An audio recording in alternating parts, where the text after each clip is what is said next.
Zoom, zoom, zoom. Zoom, zoom, zoom. Do I sound okay? Yeah. All right. Oh my God, I'm so excited. Yay! Okay. Are you ready? Yeah. All right, Hi, listen. Carlene. Hi, Alma. Oh, am I too loud? Literally, we have not seen each other in like a month and a half. It's 'Cause been I a got long sick, time. Yeah. and then the last 2 episodes we recorded Zoom. Zoom, Zoom, Zoom. So this is the first time In person. in person. So Live we can and go in chink, person. chink. Cheers. Cheers. It's the same color. It is. So we're drinking 2 separate wines. Oh, yours is a Zinfandel? Yeah. I don't know what mine is. I'm having the 7 deadly sins, or zins. Protocolo. Protocolo. Protocolo. That's what you're having? Yeah. I have to bring it up here so that I can read it. Vino de la Tierra de Castilla. Nice. See, that's why I keep you around. I would not have said that. I wouldn't even tried. Okay. All right. This is how I know we are in for a freaky ass night. Okay. Maybe just the rest of till Halloween. Yeah. Okay, so listen. I'm driving here. Okay. Going down 51st Avenue. Get to the light. I see a police car, like police lights. I'm like, oh man, I hope I'm not like going to get stuck in something. Nah, it's only one. I go to turn the corner and there is a man. They have him sitting down. He has duct tape on his mouth. He is strapped very tight. He's an older man, like an old man. Mm-hmm. He is in a straitjacket, sitting on the ground in a straitjacket that is tied very tight. So clearly he didn't do that. Okay.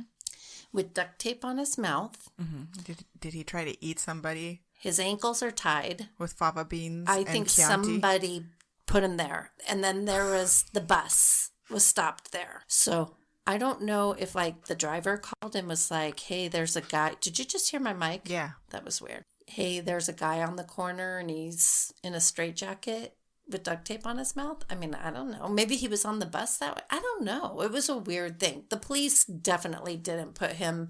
They would never put somebody in they don't have straitjackets in their cars.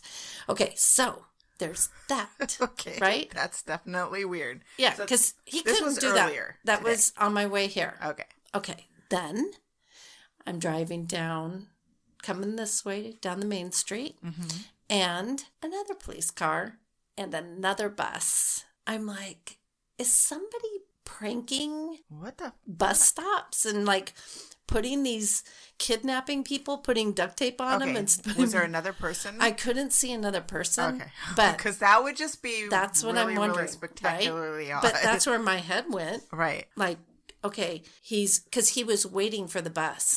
The police officer. It looked like he was waiting for the bus. Because he was at the bus, there was no cars, and then the bus was pulling up, and then he was getting out to go and talk to the driver.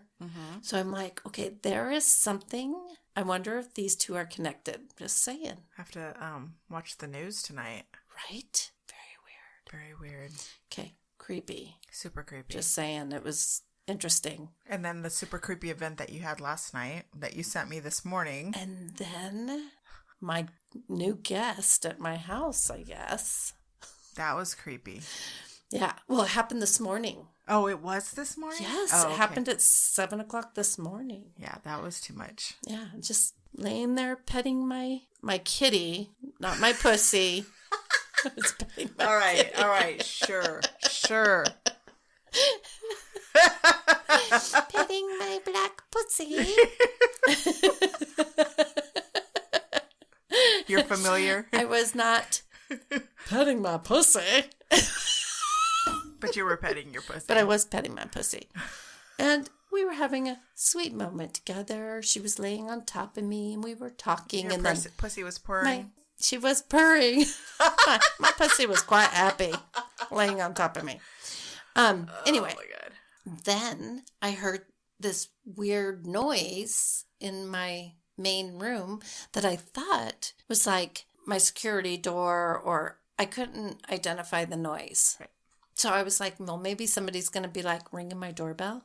But it's so early in the morning. Like that would be so weird. So anyway, I just sat there for a minute, and then I was like, wait, if that was a real noise, it would be on my security. So before I get out of my comfy bed, I'm going to check my security footage. So I got on and checked my camera, and then I was like, what was that? And I put it up to my ear, and you hear... Yeah, that was... And then you hear it, oh, but I listened more. Uh-huh.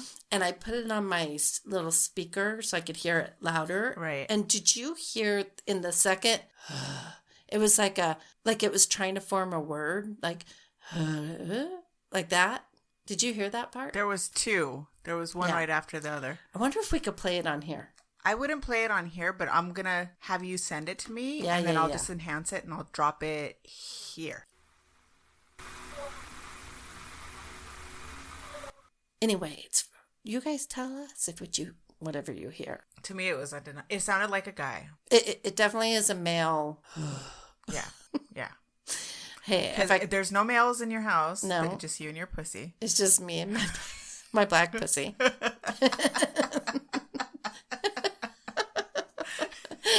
Yeah. And it's not like she was making the noise because she was with me.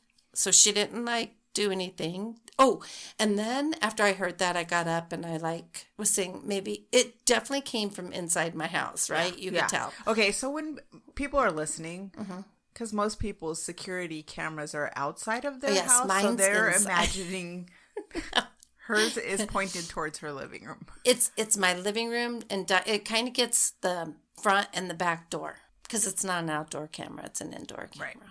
So. Anyway, gets my son is always like, oh my God, you're such a freak. I'm like, a police officer told me to have one inside, to get one for outside, the back, one in the front, and one for inside. So I got the one in the inside. I haven't been able to get the ones for the outside yet. But if they're going to be on the outside, the most important thing is catching them inside. Right. So if they get inside. True. Then I will catch them. So don't come inside my house unless you are invited. Because I will get you. Even if you're spirit. Even if you're spirit. Well, my week was a little eventful. PJ. Oh. And Apollo. Yes, you had to take down some manlyhood. Yeah. We got rid of their balls. So hopefully that'll help their behavior a little bit more. They don't have sweaty balls. Well, they have these little raisin nut, little sacks. They have a right now. sack, but their balls are which gone. I'm hoping their body will absorb because it's kind of I think it does.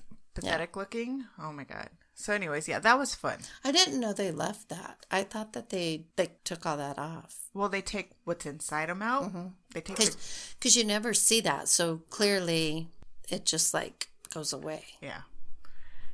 Because I've never seen it.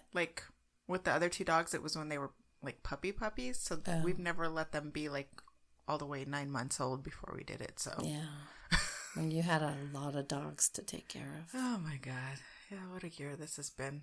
But anyways, I took them to Altered Tales on it's in Sunny Slope.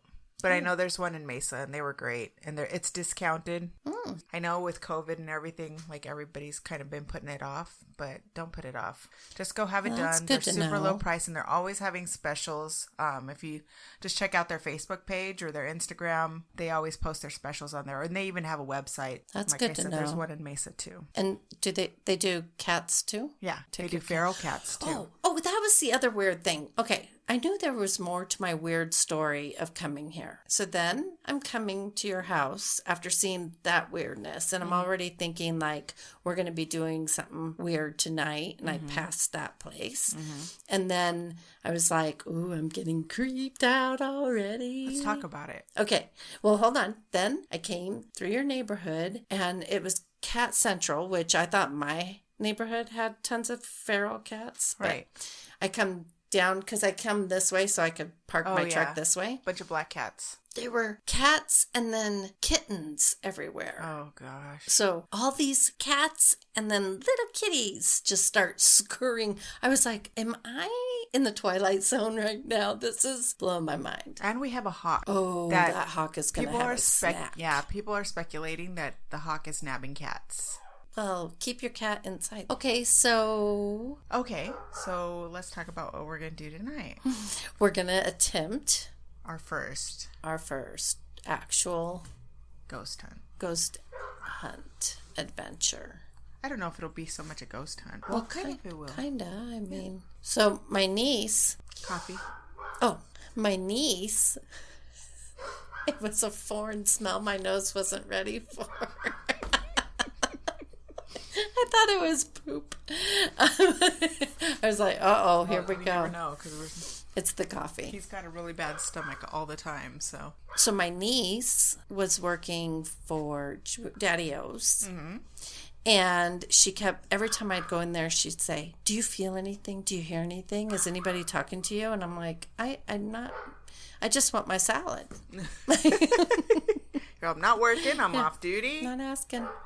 And so she's been telling me for years that this place is haunted. Well, remember I went to Goodwill, which is next door, and was telling you it's haunted. Right. So why wouldn't this place be haunted? And then she was telling me about things that her coworkers and her experience, apparitions. Mm-hmm. She said she literally got her gun out and was chasing what she thought was, well, like looking for what they thought was an intruder, but it was an apparition. Okay, that's creepy. I know. Oh, I didn't know that. She just told me. Okay. And then she said they always, every single one of them, she said, has heard their name in their ear or whispering. Interesting. And the owner was very hesitant about letting us do this because he didn't want to freak his employees out anymore, make them any more afraid, or his patrons. And I was like, psh, this will make make more people want to come. And then I also said that I would, for them letting us come in, that I would clear out to make sure there's not like bad energy in there and stuff. So I'm going to do that at the end for us. Yay. And we'll be filming that, and that'll be something we'll put on our YouTube. Yes. We are going to film the shit out of this. And I hope that we catch stuff. Yeah. Well, crossing our fingers. Yeah. That we get something. So, yeah, we're going there directly after our recording this. It's going to be a late night. Yeah, and I'm hoping to have that up by Halloween. Yeah. She said, because we're going to meet her, there's still going to be people there. Right. But she said because a lot of times that's when the most activity happens, is like right when they're closing down and right when people are leaving. So we'll go and we'll set up, obviously, and then we can talk to some of the people that work there. That's and great. Then once everybody clears you brought out. The microphone and everything? Yeah, I brought everything. Okay. Oh, you just freaked me out. I was like, oh, no. And we have the new addition to our ghost hunting. Yes, that I just downloaded. And it kind of freaked us both out right now. Yeah. Some crazy answers. The necrophonic? Yeah, necrophonic. It's supposed to pick up voices. So we'll see. We're super excited. We are. Even if it doesn't work out, it'll be fun just to... Yeah. We're goofy anyway, but it'll be fun to just have our first guys. So adventure. We hope to have that up for you. Anything else before we start? I told you about my creepy... Just jump into it. Just jump into it. Hey, So I'm looking at stats again because, that's my thing. Yeah. And we have a bunch of people from South Africa. Nice. All of a sudden, we had a jump in listeners from South Africa, which I thought was pretty cool. Yay. Canada. Yay. Well, listen, I'm not even going to say it. I might end up living in one of those places.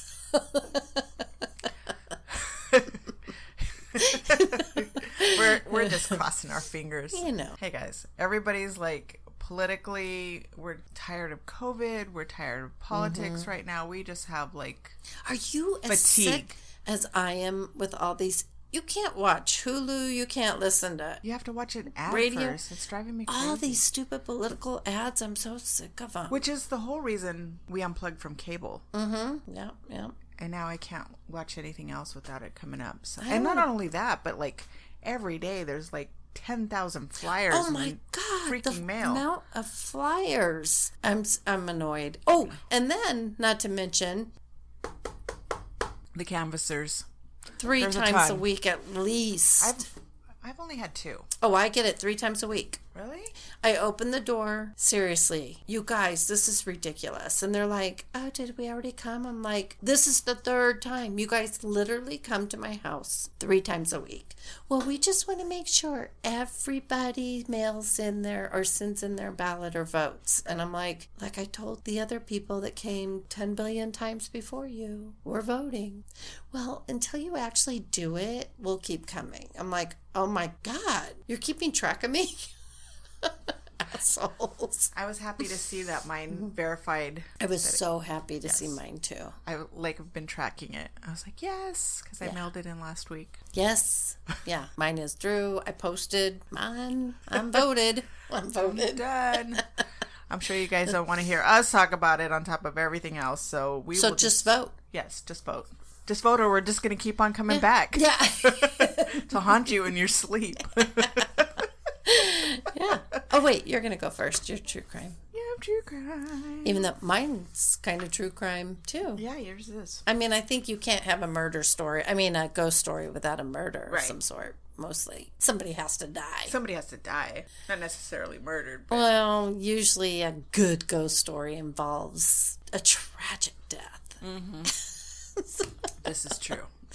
All right, girl. I'm sorry. So anyway, so I was looking for something that was Halloween themed, and I was looking through witch stories, like modern day, like actual true crime stories, and there was some really dark shit out there, like some dark shit, and I was just like, you know what? I'm not in the mood for dark shit. I would start listening, and I'm like, okay, that's too dark. Yeah, I can't deal with that right now. So this one's dark, but not as dark as the ones before. So just letting you know. Okay, warning. She just gave us a warning. It's a warning. It's not as dark as some of the stories that we've done before. I wanted to do...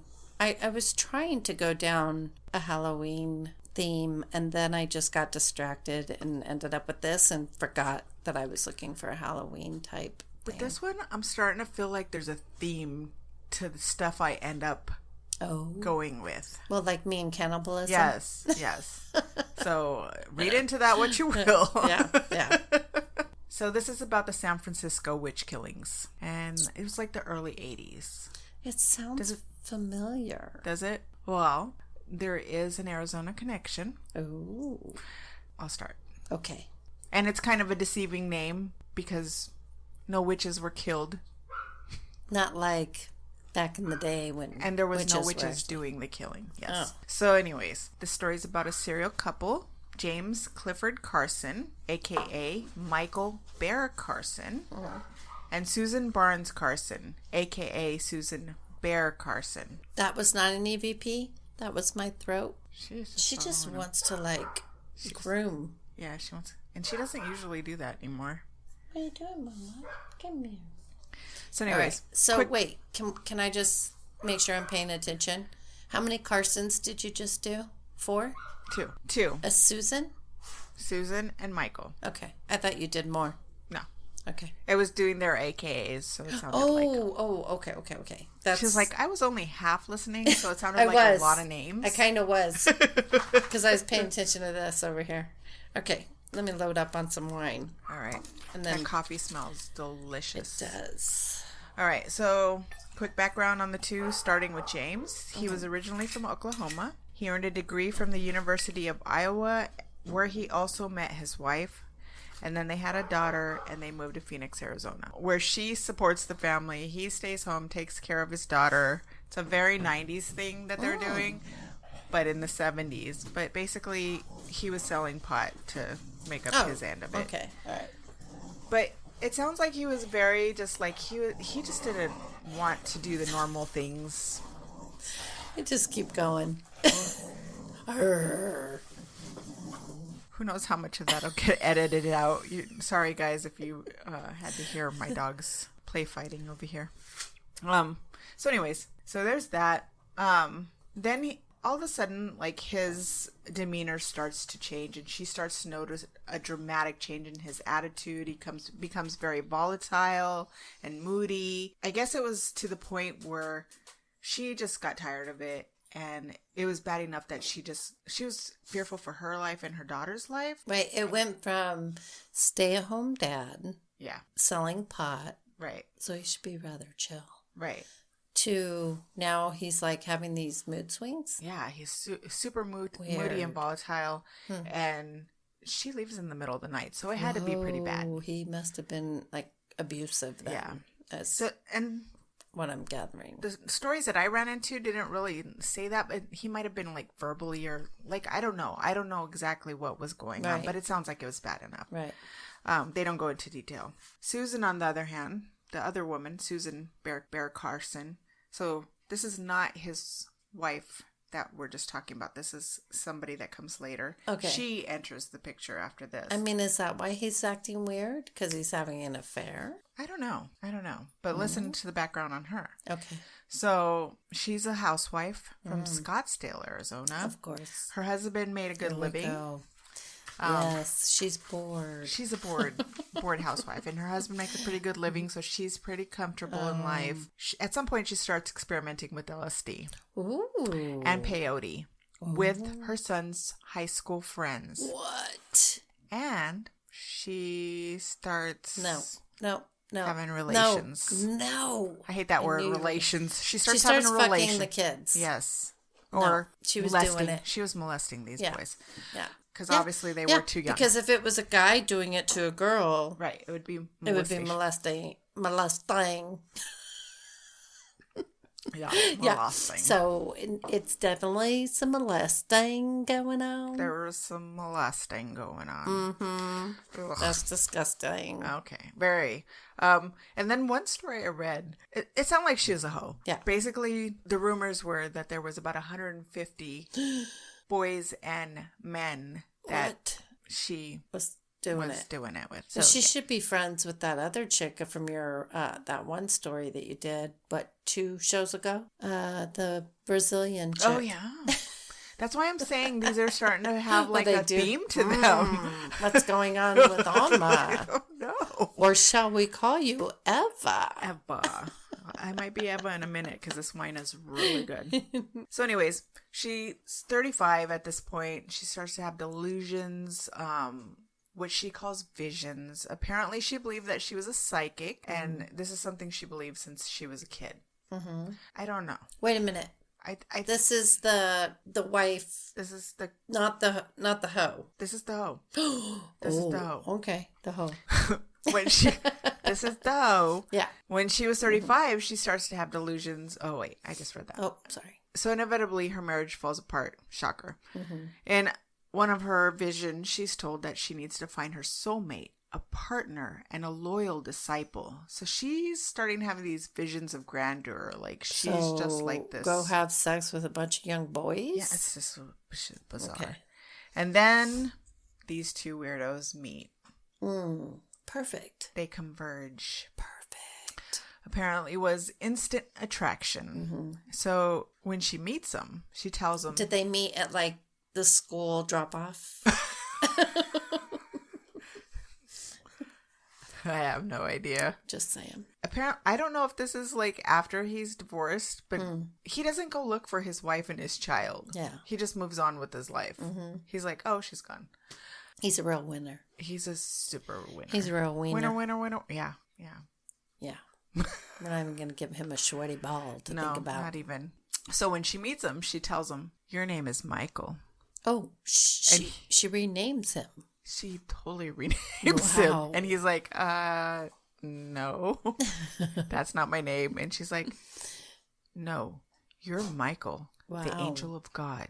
And from that day forward, his name was Michael. Okay. So he changed. I think I see where this is headed. Yes. We're going to have like 2 saints walking around? Or 2 something. All right. Oh, wait, this is a murder mystery. Get ready, folks. Definitely not saints. They're going to think they have to cleanse the world. How do I know this? You must be psychic. I know. Truth. I do get spoiler alerts.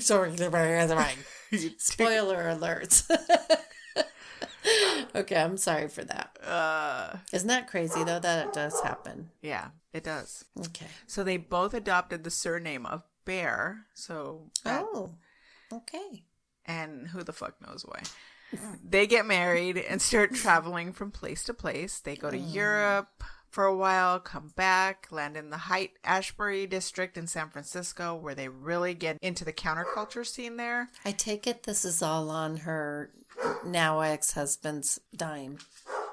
Probably. Unless she comes from money, but I'm assuming I'm she sure probably... she got a good severance package. Yeah. But they never go into that, so I'm not even going to speculate. But I mean, obviously they have the money. Was he making that selling pot? I don't think so. Well, maybe. I don't know. He could have been a really good drug dealer. Yeah, so they get into the counterculture scene in San Francisco. And Susan's delusions of grandeur, including believing that she was a yogi and a mystic with knowledge of the past, the present, and the future, just like blow up. Perfect. They both claim to be vegetarian Muslim warriors. What in the heck? And I use that term very loosely because they were not Muslims in the true sense, only just picking and choosing what parts that they were going to add to their new religion. Right. And they have no idea what goes into being a warrior. Yeah. Yeah. They don't. I mean, anybody like real life warriors, there's real life military men are real life warriors. That's insulting to call yourself that if you're not. Well, it's pretty insulting to real Muslims Yeah. Yeah. Exactly. Yeah. There's both sides of that. Exactly. It's insulting to a psychic. Truth. I was waiting for you to say something about that. If we're really going to dig deep. Anyway, so part of what they believed is that witchcraft, homosexuality, and abortion were all perfectly good reasons to kill people. And they really thought that their higher power was telling them to go out and kill these people. Okay. So, in comes Karen Barnes, an aspiring actress. It's always a Karen. I know. Freaking Karen. I mean, I just happen to know a beautiful woman named Karen who's delightful and probably one of the best friends in my whole life. But every other Karen is probably an asshole. No, I'm just kidding. I feel so bad for all the good Karens out there too. Because all these people that are showing up on these videos are probably not named Karen. They're not. And I don't even know why. Where did that come from? I think I watched something that actually said where that came from. But I feel so bad because the Karens I know, and I will say my children's godmother is Karen, and she's the most beautiful human being I know. See? Yeah. Karens are getting a bad rap because of these crazy ass. Okay, let me just sidebar. Yeah, sidebar. Like mental health. Yes. That needs to be the focus going forward because obviously, some people's mental health has really fucking off the rails. I'm just going to give you the technical term. Yes, batshit crazy. Batshit motherfucking crazy. Some of these videos out there, and I'm just like, I will go down the rabbit hole watching these things because I'm just like, because it's unbelievable that people are that entitled. I know. Anyway. There was one at like a QT, and the woman, like, why?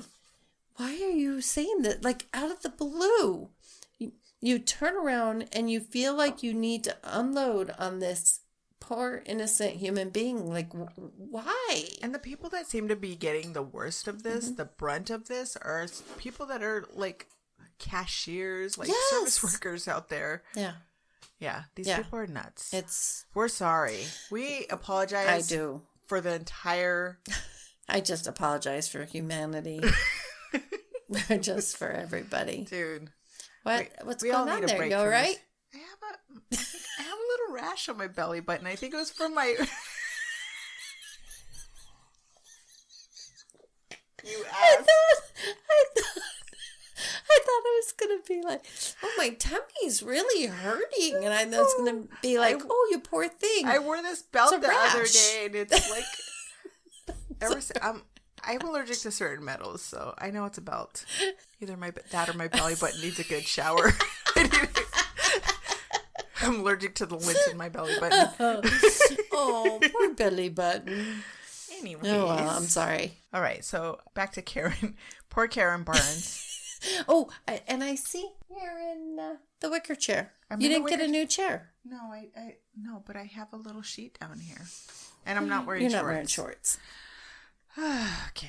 Sorry. So we Karen, get distracted very easily. We both have ADHD. You're still doing I it. know. Go put some cream on it.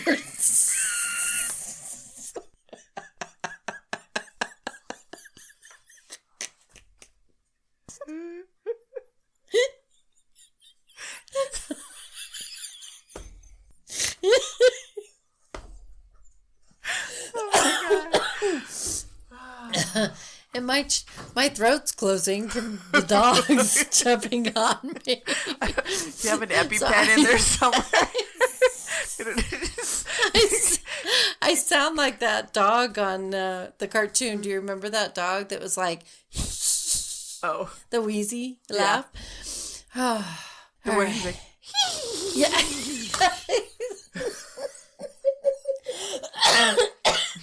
Oh my God, I'm going to need a pee break. Okay. All right. Okay. For the 10th time, back to Karen. Yes. I forgot her name was Karen. How could you? Don't laugh at me. My belly's itching. Okay. All right. I think it's every time I laugh and my big old belly's going blah, blah, blah, blah, blah. Is it an aspiring actress that was their roommate? So apparently like they meet and like have a good time doing drugs and whatever, and then she's like, hey, come and live with me. Oh. So yeah, I picture her with like beads in her hair and stuff. Well, yeah. I mean, that's what I picture. The whole hippie thing. Yeah. And she also becomes their first disciple.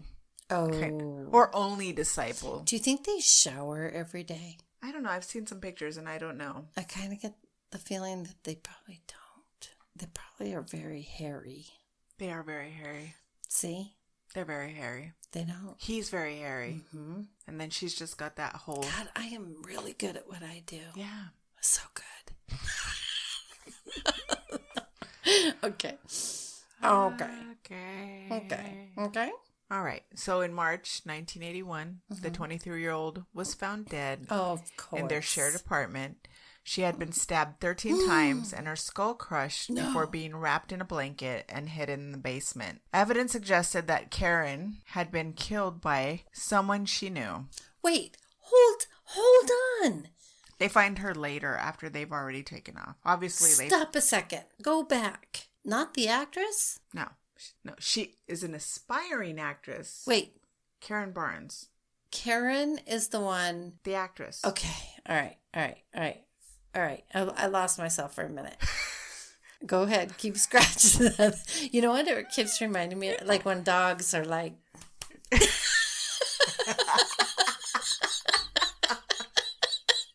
This is where we need the camera set up so people can watch our silliness. Oh my God.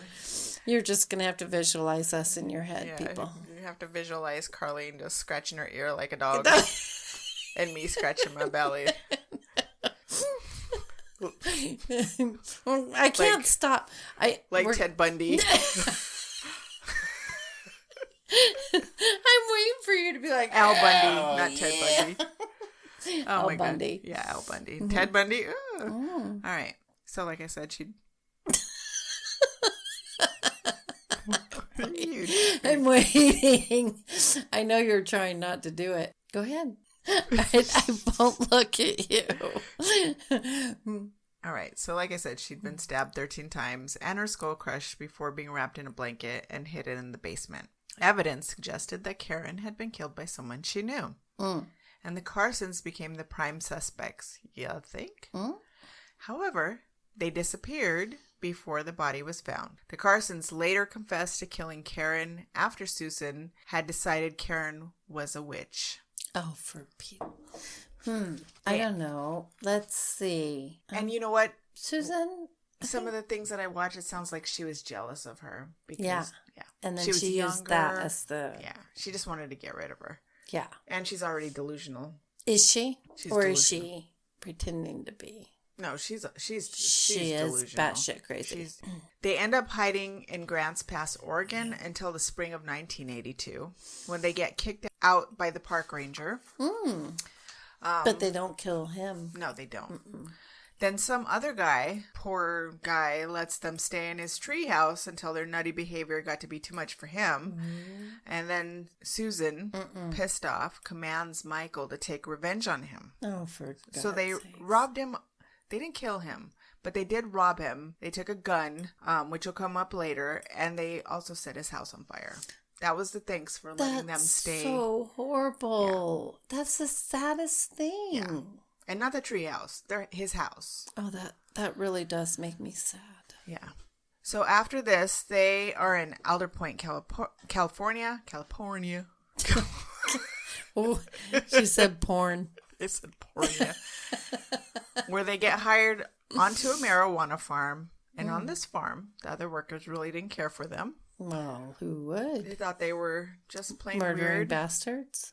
Anarchists that advocated revolution and had also made a prediction of a nuclear apocalypse. Apocalypse. Okay, so there was one guy here in this marijuana farm that just butted heads with them. And he ends up getting into it with Susan. And he's a hothead, and he has a potty mouth, like us.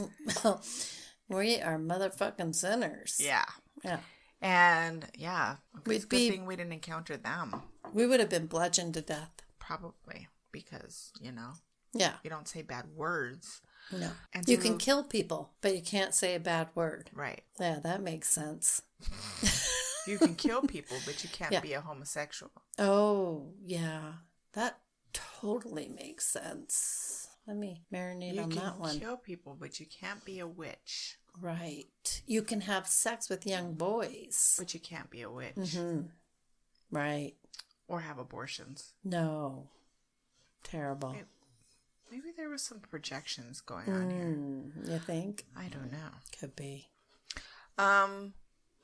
So anyways, this Clark Stevens guy, he gets on the wrong side of Susan, and she orders Michael to kill him because he is her faithful disciple. Right. And he just does her bidding. Right, because then the fingerprints are his and not hers. Mm-hmm. He shoots him with the stolen handgun, and then they both pour kerosene over him, set him on fire, cover his body with chicken litter, and chicken litter. Yeah, bury him in the forest. I've never even heard anybody say chicken litter. I know, me neither. Chicken litter. He wasn't reported missing until 2 weeks later because they're on a legal pot farm, in the middle of wherever. With chicken litter. Chicken litter.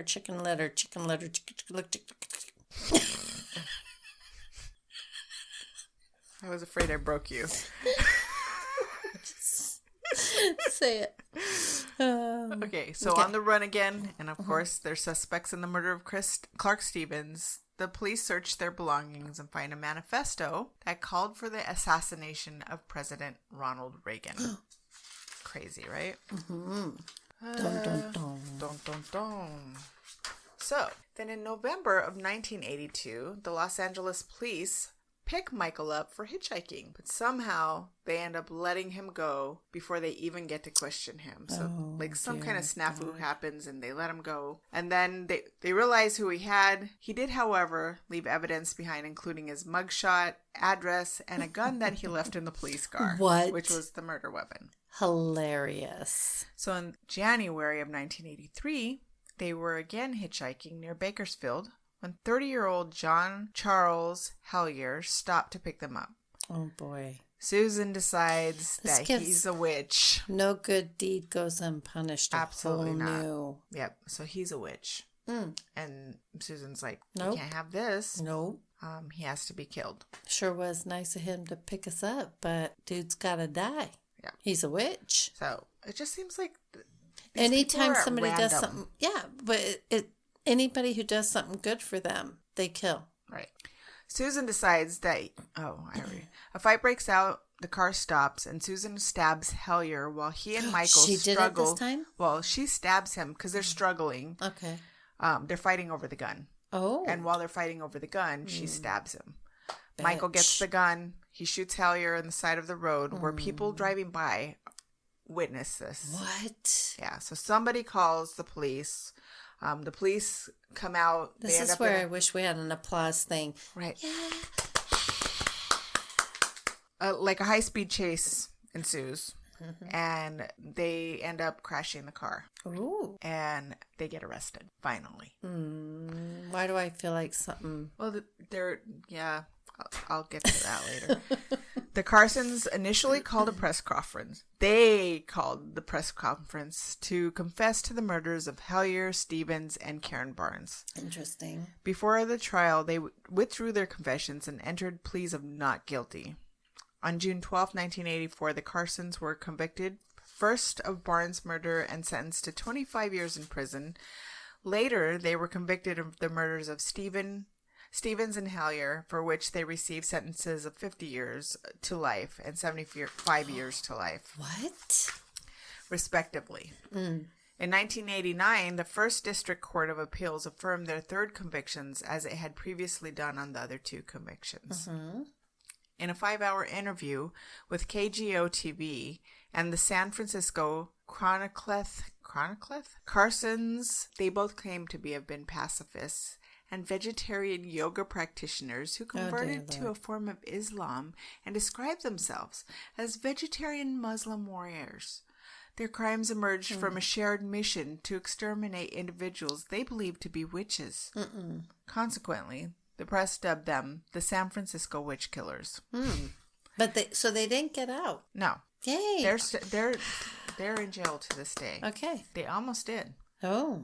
Well, they stated that they killed Barnes because they believed she had made a false conversion to their religion and was draining Miss Carson of her precious health and yogic powers. What? Their justifications for the second and third killings were that Stevens had allegedly sexually assaulted Susan. What? And that Hellier had allegedly called her a whore, or called her, I lied. Allegedly called her a witch and sexually abused her on the car ride while they were sitting in the Pretty back. certain they're just making bullshit up. Yeah. Okay, Oh, justifying. They definitely are making bullshit Yeah. up. The pair were suspects in at least a dozen other murders in the United States as well as in Europe. Ooh. But there was never enough evidence to bring the pair to trial. In 2015, both convicts came up for parole. Michael canceled the parole hearing. He did. 30 years after his conviction, his beliefs had not changed. This is him saying. His beliefs have not changed, and he refused to show remorse for the murders. Susan, who similarly would not show remorse for what she did and refused to help her attorney prepare her case, was denied parole. Good. Yeah. She will next be eligible for parole in 2030. Ooh. Yeah. So. How old are they? They gotta be old as hell. Oh yeah, they'll be old. They'll be pretty fucking old. They're gonna rot and die in jail. They should.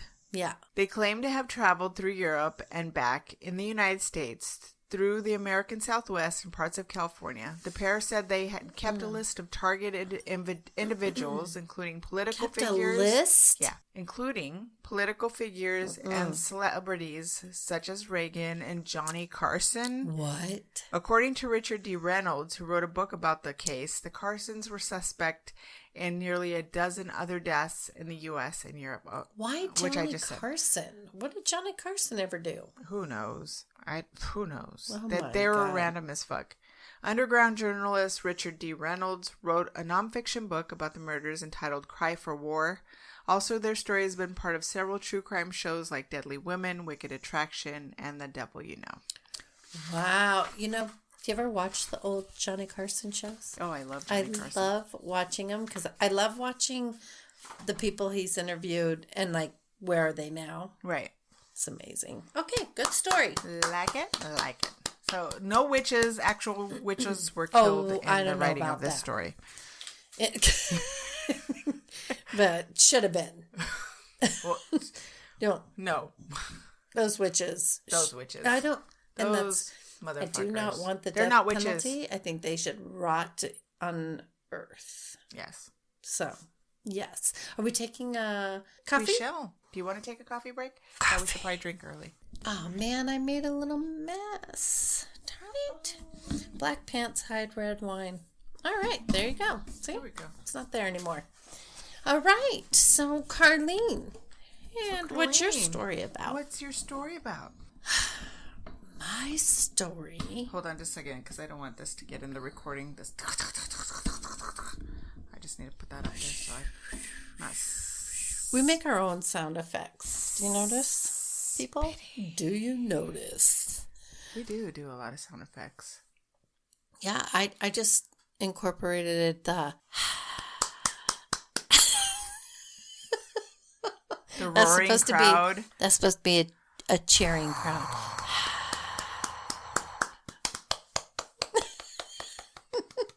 Okay, mine. I'm going to do the whole story like this. Okay. Why would I just have done that, though? I don't know. That's weird. Have you ever seen me do this in my life? Okay. Mine is about the Axe Murder House in Villisca. I'm so excited. Yay. Not Axe for people to be murdered by an axe, but this is one It of happened those in stories. 1912 or something like that. So, you know. You know. Oh, to be exact, it happened June 9th, 1912. Really? Is it scarier if I whisper? I think my wand's kicking in. I think so. Oh, look. Cheers. Cheers. You're so silly. Okay. You didn't drink the whole time you were doing your story. I did. I was swigging it back. You were swigging it back. Swinging it back. I didn't even drink that much. This wine must be really strong because I'm not buzzed. I just feel quite happy. I can't even read it. It's probably like 14, right? Like all the others. All the others. All the others. All the others. You know, like all the others. I'm into the store like this. Should I read my horoscope for today? Oh my God. Read it. It was so uncanny. All right. My horoscope, Gemini horoscope, I'm just going to read the general overview for 10/24/2020. Do it. The cheerful Aquarius moon harmonizes with your Gemini energy, activating your 9th house of expansion and adventure, and you feel like you are on cloud 9 today. Did you? Okay. I mean, you had an itchy belly. I did. So that kind of isn't But cloud 9. the rest is uncanny. Yes. With this ebullient energy, ebullient. I said it. Powering your jet skis, you may forget that you still need to take precautions in order to stay healthy and happy. Mm-hmm. AKA, wear your mask. Okay. You can be wise while still having a ton of fun. Invite a Sagittarius to join you today on an outing of their choice. AKA, go with Carlene to Daddy O's. For a ghost hunt.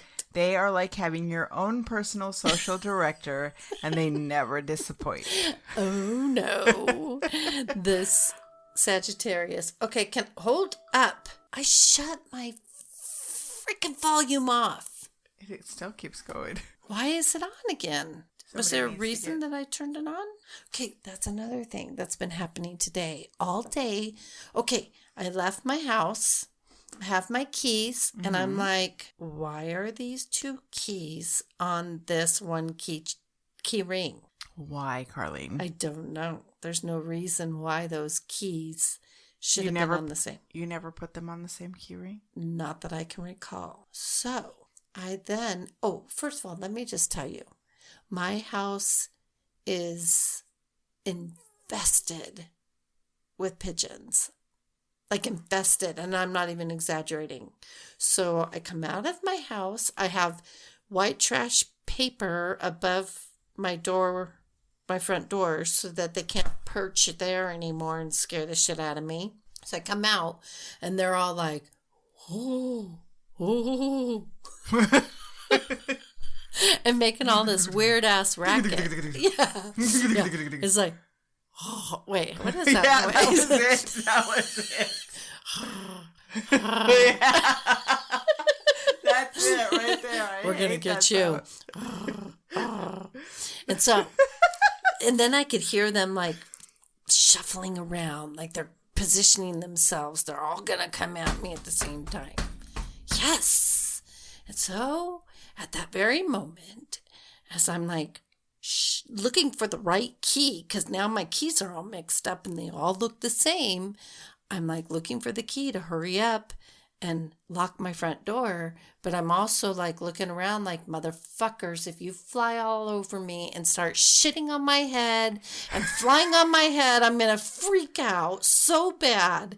And so then I hurry up and I lock the door. Then I move over. Ooh, I'm freaking out just thinking about it.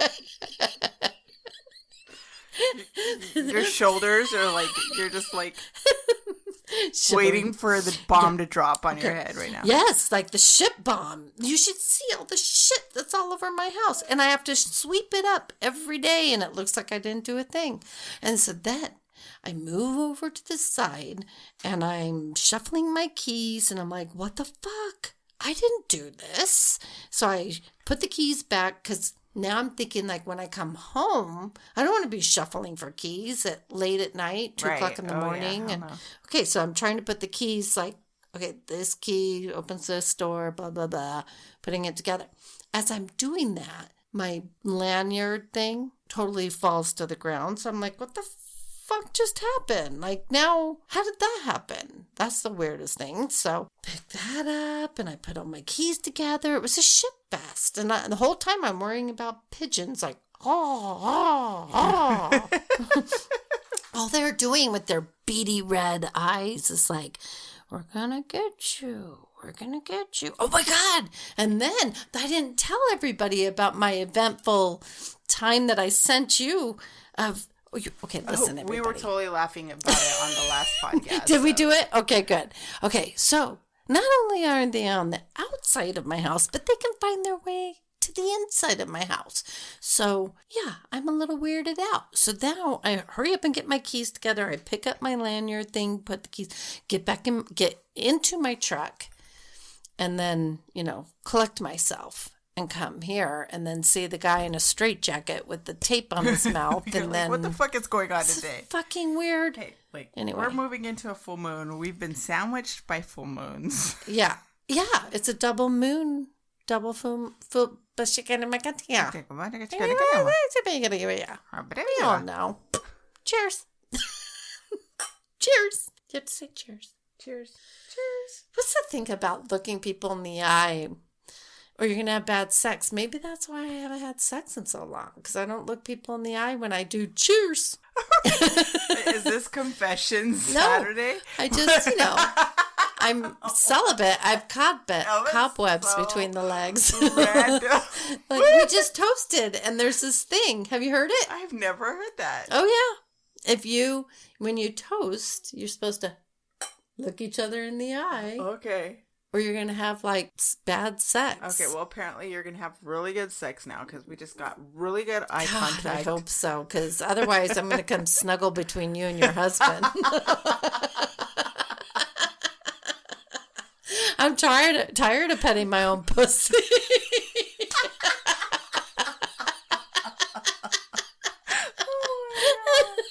Oh my God. That's hilarious. And welcome to Tipsy Tales. Welcome.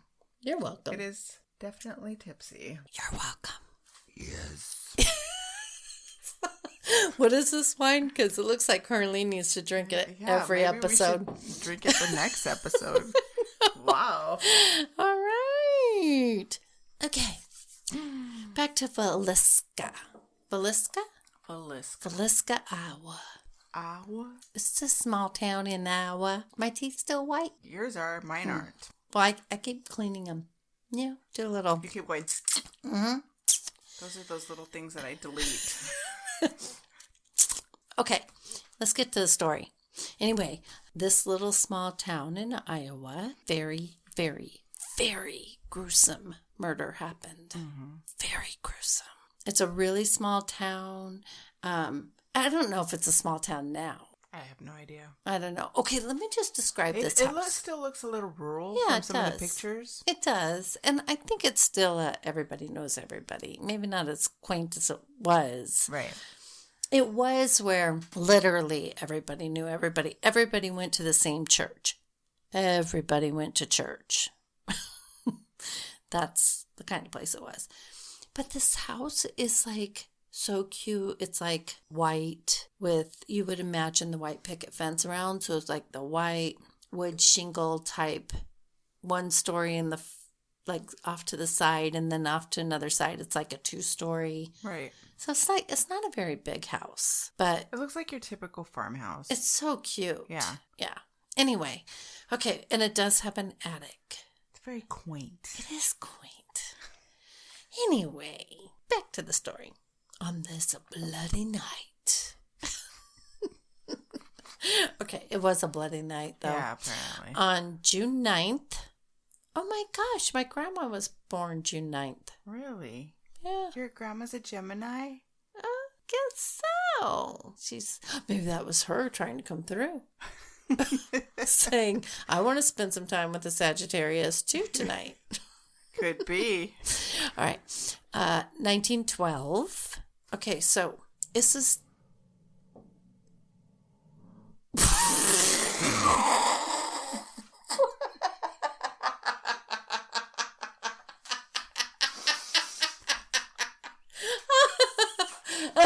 I almost snorted my wine. almost lost her wine.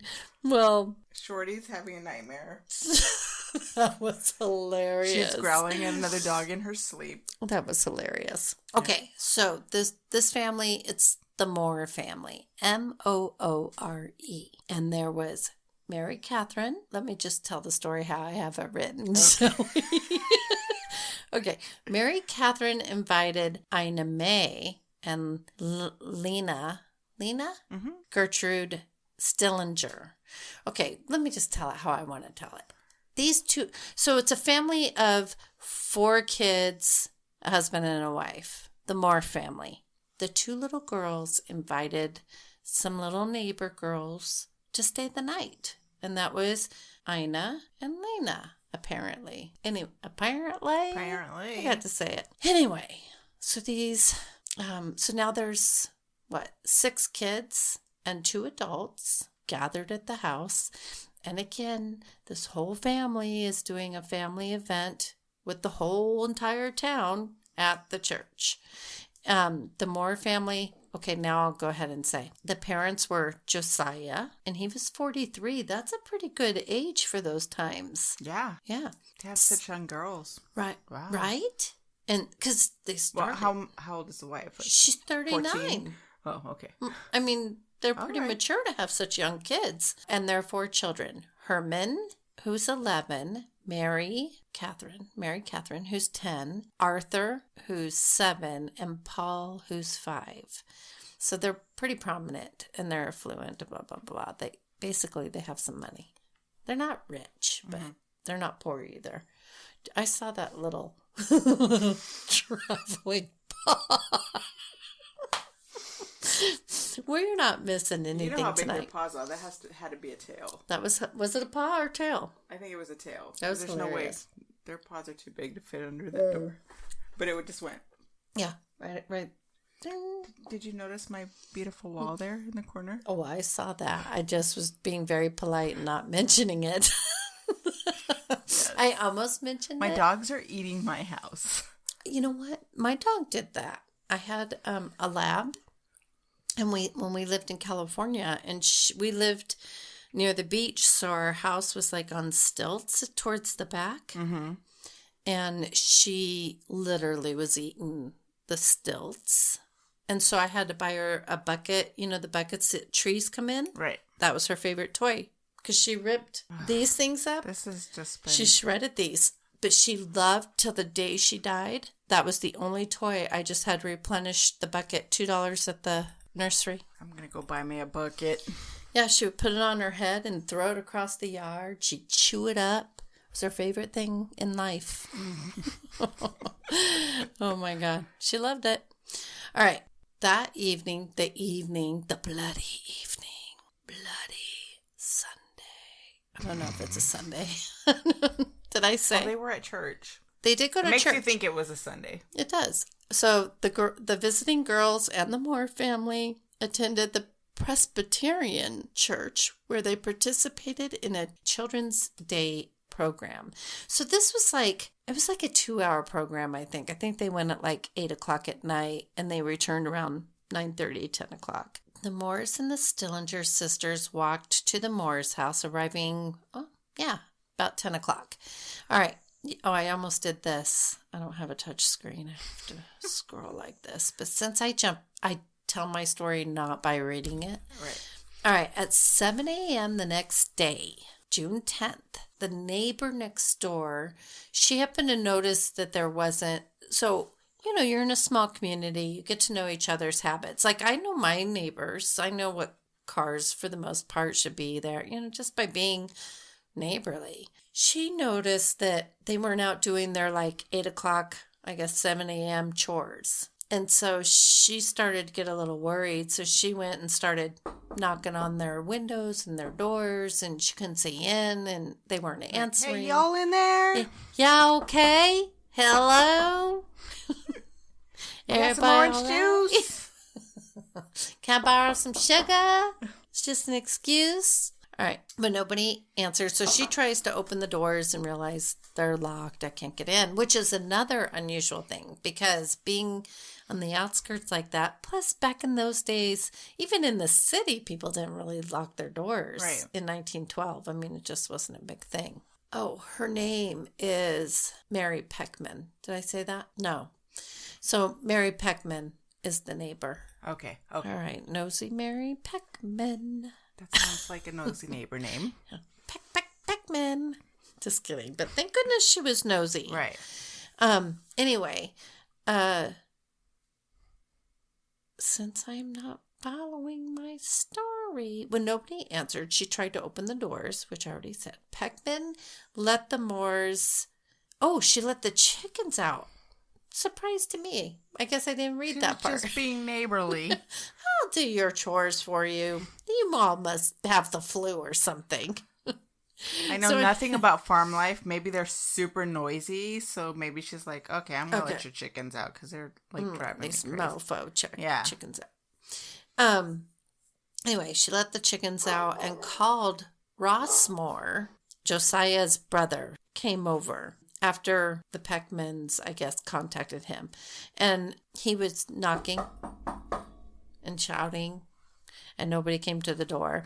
So he had the spare key. There were a couple stories. Someone said that there was a spare key around back. Someone said that the sheriff had it. I don't know. I'm going to say, why would the sheriff have it? That's a little weird.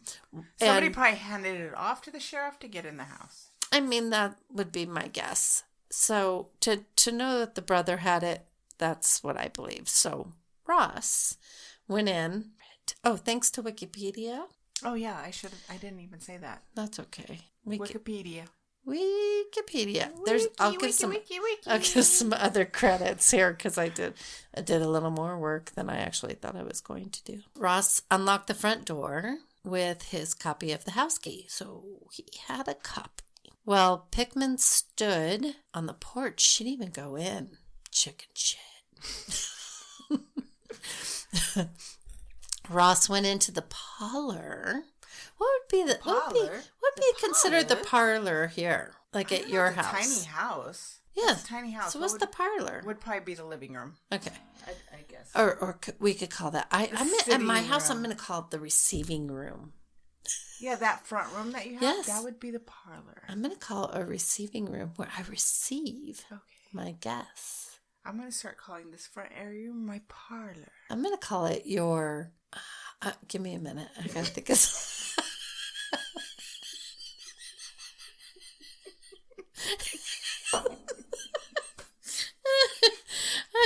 She's so serious. Like, I'm really going to give it a fucking name. I'm going to give after I have a little drinky poo.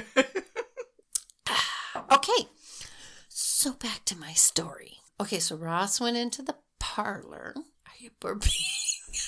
Trying to get oh my God. Hold on. Sidebar. So, the other day when I told you about my visitors that came to my house, I went to the bathroom and I realized, I was talking to Allie about the visitors, and I kept going, take my tongue to the side of since people can't see what I'm doing, taking my tongue to the, side of my teeth. I realized, I think the whole time I was talking to them. You had a bean on your tooth. No, I made this giant salad that I've been living off of for a week. I'm pretty certain I had like lettuce leaf wrapped around my teeth. Were you flirting with this? Yeah. Well, I kept laughing. Yeah. And when I'm nervous, I like am laughing. And I'm pretty certain like green lettuce was like wrapped all around this side of my mouth. That's wrong. Hilarious, though. They earned it. Okay.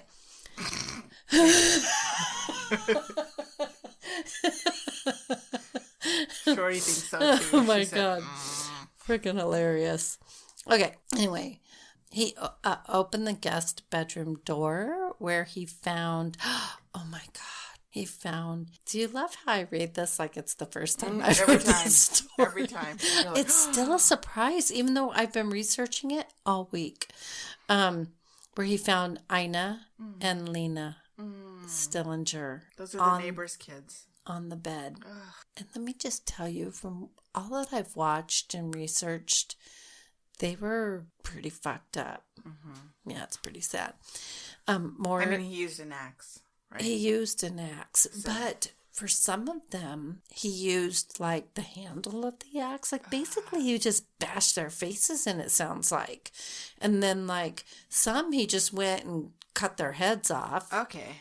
And then others, he like bashed their heads in and then cut their heads off. I mean, it's just, it was bloody. Gory. It was bloody, gory. Pretty horrific.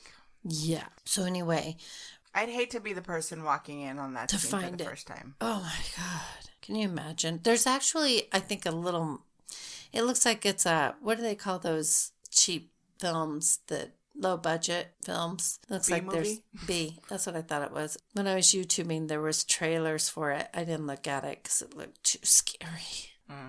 That's one of the worst things, like, to watch in a movie, is to know that the death scene of a child is coming up. Yes. Or a dog. An animal. About to be killed. Even if they're going to kill, like, the horse or rip the head of a chicken off, I can't do it. Yeah. I want to watch it. My daughter-in-law,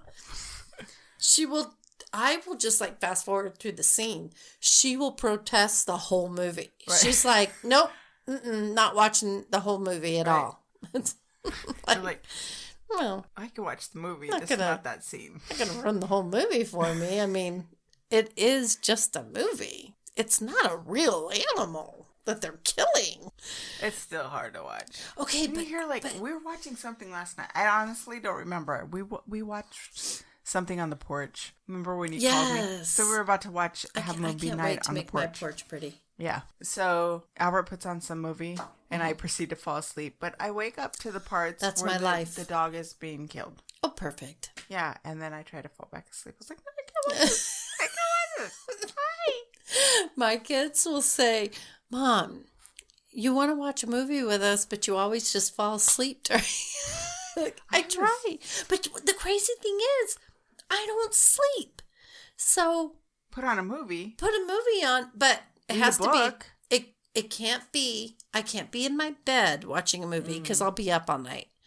I have to be in the most uncomfortable position on the couch watching a really good movie that I really want to stay up for. With other people. With other people. Right. At a movie theater, I'll fall asleep. Oh my God. I'm the one like trying to keep my eyes open with toothpicks in my eyes. That was me at church. The kids, I'm like, I cannot let them know I gotta stay awake. And then I look over and they're all like, hee, she's falling asleep. I'm like, damn it. Did they hear me like heavy breathing? That would be Albert. Me, Albert likes to make fun of me crying. Oh yeah, they do that too. Are you crying? Just like knowing that he like tilts his head over in my direction when I'm crying, and I'm just like want to put my hand up and just be like, don't look at me. But why do we do that? Why do we shame people for that emotion? Right. Like that just floors me, because then I get people in my living room who then start crying because of the death of a loved one, and they keep apologizing because they're sad over the death of a loved one, Right. and I have to let them know. Weird. It's weird. We're weird to each other. Yeah, I we feel should like not we have to apologize. Weird culture. We have a weird. I mean, we shame boys for crying, right? Which is my boys did not get shamed for that, but they also grew up with a the mom most who horrible didn't thing. cry until I started doing this more, and then their mom had fucked up emotions. Like, I cried during a movie, but I won't cry when real life stuff happens. Right. Like, so fucked up. Yes. But yes, we have a weird society. We feel like we have to be strong all the time. Yeah, and I remember my very good friend telling me when our dog died, and I was like, okay, I have to dry up. I have to be strong for my kids. And he's like, wait, you're not going to let your kids see you cry? I'm like, no. He's like, so basically you're teaching your kids that their mom doesn't have any emotions and that they shouldn't. And I was like, oh shit, that's a good point. Right. So then I learned, but it was too late. My daughter's just like me. Like, we just don't want to be vulnerable in front of people. And I'm pretty sure most people are like that. And we want to teach our kids not to be vulnerable. Yeah. Which, why? You're going to get shit on. Because of the fucked up world we live in. Right. Yeah. So keep it in. All right. But please don't. Come see me if you need to. It's unconditional love at Carlene's house. I feel like the more you bottle that shit up, the worse it is on you. Oh, you're just going to be a fucked up individual. Yeah. Yeah. I had to work on it a lot. Took me a lot of years. Okay. Anyway, so she was on the porch. Peckman's on the porch. Ross went into the parlor. He finds the girls, the Stillinger girls, finds their bodies. Just to recap. Oh, so then he's like, holy fuck, shit. Freaking out. Call Hank Horton. I'm assuming he's the cop. Villisca's primary peace officer, who arrived shortly after. Dun, dun, dun. Dun, dun, dun. Horton's search of the house revealed that the entire Moore family and 2 Stillinger girls had been bludgeoned to death. Oh, God. The murder weapon, an axe belonging to Josiah, the dad. I think he had it outside in the backyard. I mean, that was a common thing. Yeah, you're chopping firewood. That's where the axe Everybody belongs. had an axe. Everybody had an axe. I mean, you're not going to think that somebody's going to grab that axe, invade your house, and chop everybody up. The axe belonging to Josiah was found in the guest room where the Stillinger sisters were found. Imagine being those parents that let them stay. Yeah, because as a parent, holy shit, you agonize every time you send your kids just asked to spend the night at somebody's house. My thing would always go to the dad. Yes. Yes. Like, Allie had this one friend. Is the dad a trustful person? Allie had this one friend, and the grandparents, I think the grandparents are raising, or the girl was, anyway, the scenario was they were staying at, the group of friends was staying at the grandparents. And I already had a weird vibe with the grandfather. And yeah, my brain went right to, I don't feel good about this. So I told Allie, at all times you stay with your group of friends. Right. Never go away from that group of girls. And if you feel weird at all, you call me. Right. It was just, I did not like the situation. Instincts. I know. And I mean, there was a woman down the street from me. She didn't let her kids ever stay the night at anybody's house. And I remember telling her that is not a good thing because your girls are going to start sneaking and doing things behind your back, and you will never know what they're doing. And it's better to have some inkling of what they're doing, have some control over it. Yeah. One became not let me just say the profession of one was not the good Catholic thing that they were trying to instill in their kids. I don't know. It just, they hid a lot from their parents, everything. I knew more about their kids. You just don't want to do that. I grew up in one of those kind of households where your parents just don't let you do anything. No. Mm-mm. Did and you the only sneak? thing I was allowed to do was with my church friends, who were worse than my school friends. That's why they say I love you guys, Yeah. but you guys were like, and I know some of my friends listen, but they know. That's why they say the Catholic schoolgirls are naughty. Right. Because they sneak around and do shit. So you were probably super naughty. Right. I hit 18 and I went, Oh, yeah. That's the other thing they do. They can't wait to go to college. Right. And then they're super naughty and doing everything they shouldn't, not Right. concentrating. not concentrate. Definitely not concentrating. No. Anyway, okay. So imagine, those poor parents. Anyway, doctors concluded that the murders were taking place between midnight and 5 a.m. So the story goes that the murderer, who by the way was never caught, they never really knew who did it. He sat in the attic for hours waiting for his prime moment to. So they're all just like having a good time, and then They come the girls, home. I'm sure, like it's all girls. They're just like giggling. Yeah, and there's playing. no TV or anything. They probably jumped on the bed a little bit before they went to and sleep. They all went to bed, and he went to town. Yeah, he waited. Because if you figure they went to bed about, 10:30, they all get home at 10, brush their teeth or whatever they did, getting their PJs, settled down, no TV or anything. So They probably listened to the radio. Probably gapped. They didn't have one. They didn't have any electricity in the house. Songs. Yeah. Out of the hymn book. Yeah. So by the time they go to sleep, though, he had to sit up there for a couple. Well, even he was sitting up there when they got there. So he had to wait for them. He's waiting in the attic. So he was waiting for them to get home. Right. So we don't know how long he was up there prior to them even coming home. When I heard that, he kind of just like after, well, I don't want to jump on. Well, he was smoking his cigarettes, hanging out there. So they did find a couple cigarette butts. So that's the other thing. They're not even sure if it's one or two guys. Interesting. Yeah. Anyway, okay, so between midnight and 5 a.m., 2 spent cigarettes in the attic suggest that the killer or killers patiently waited, which we talked about. The Moore family and the Stillinger guest were asleep. The killer or killers began in the master bedroom. So it sounds like they started with the husband and wife, but I also heard that they actually started with the little girls first. Isn't that what this said? Mm-hmm. Anyway. Well, if they found the axe in the room where the Stillinger girls were, that was the last room. Yeah. But I heard that he started with the kids. He started with 2 of the kids because, they shared rooms. The house isn't that big. Mm-hmm. And then he went up. So the room, there's a room on the bottom floor. Then it said he did the parents and then he did the other kids. Anyway, again. Either way, everybody's dead by morning. Everybody's dead. Doesn't really matter what order they died. They all got chopped up.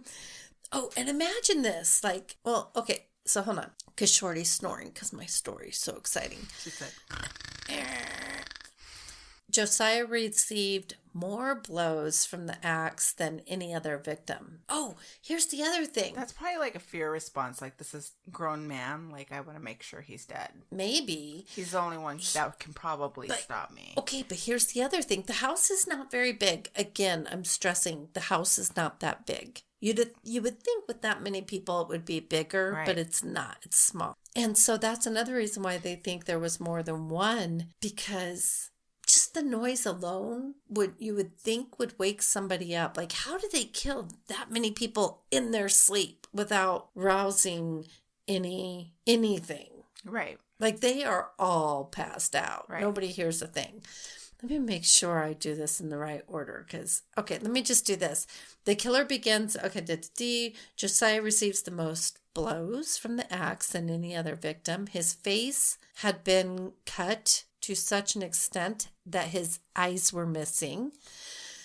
Oh my God. The killer or killers, awful. I know, it sounds disgusting, used the blade of the axe on Josiah while using the blunt end on the rest of the victims, Herman, Mary, Catherine, Arthur, and Paul were next bludgeoned in the head in the same manner as their parents. They just said that Josiah, the dad, listen, what I heard was some were bludgeoned, the parents' heads were chopped off is what I heard. Mm-hmm. But, okay. Afterwards, the murderer returned to the master bedroom to inflict more blows on the elder Moores, knocking over a shoe that had filled with blood. Okay, what was the point of that? Like, that just seems like overkill. You know what it sounds like? Okay, so what they were saying was the intent was originally like money. Right. Like he was going to kill them, I guess, and take money.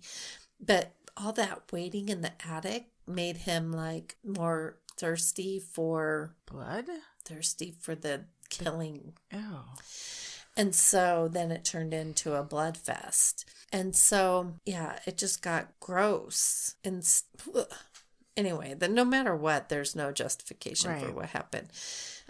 Before moving downstairs to the guest bedroom and killing Ina and Lena, okay, so investigators believe that all of the victims, except for Lena Stillinger, had been asleep. Oh, yes. I forgot about this part.